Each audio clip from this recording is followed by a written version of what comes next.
जय श्री कृष्ण।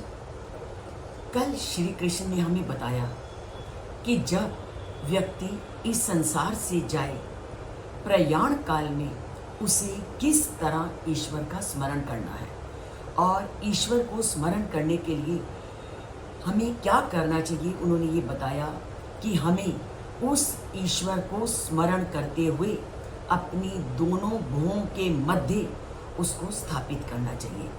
जब हम उस ईश्वर का चिंतन भुवों के मध्य स्थापित करते हैं तो ईश्वर के प्रति हमारी रुचि, हमारी आस्था पनपने लगती है।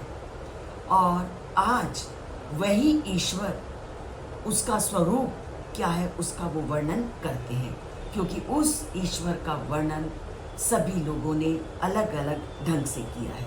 और उसी का वर्णन वो आज के श्लोक में करते हुए कहते हैं, यद अक्षरम वेद विदो वदन्ति विशन्ति यद यत्यो पर वीतरागः यद इच्छन्तो ब्रह्मचर्यम चरन्ति तत्ते पदम संग्रहेण प्रवक्ष्य। अब ईश्वर का स्वरूप ही ऐसा है, अचिंत्य है, अविनाशी है, तेजवान है, शक्तिशाली है। तो ऐसे ईश्वर के स्वरूप का वर्णन सभी लोगों ने अलग अलग किया है और इसलिए इसके रूप को प्राप्त करने के लिए सभी ने माध्यम भी अलग अलग अपनाए हैं।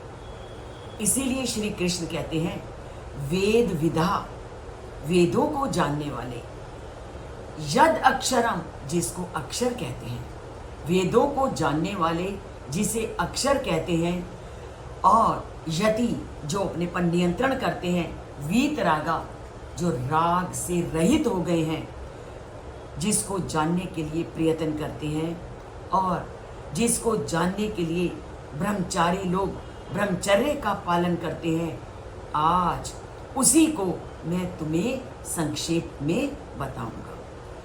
ईश्वर के बारे में वेदों में अलग अलग तरह से वर्णन किया गया है। कोई कहता है ये इंद्रिय हैं, कोई कहता है ये प्राण है।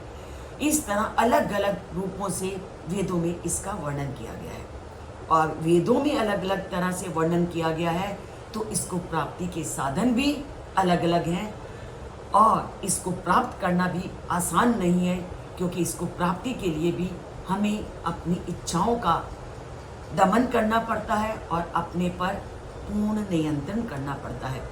और जब व्यक्ति अपने पर नियंत्रण करता है तो उसका नियंत्रण स्वाभाविक नहीं होता, उसको प्रयत्न करना पड़ता है। इसीलिए श्री कृष्ण कहते हैं कि ये मार्ग बहुत कठिन है, इसका सब लोगों ने अलग अलग ढंग से वर्णन किया, इसलिए मैं तुझे अब इस मार्ग को संक्षेप में बताता हूँ। जय श्री कृष्ण।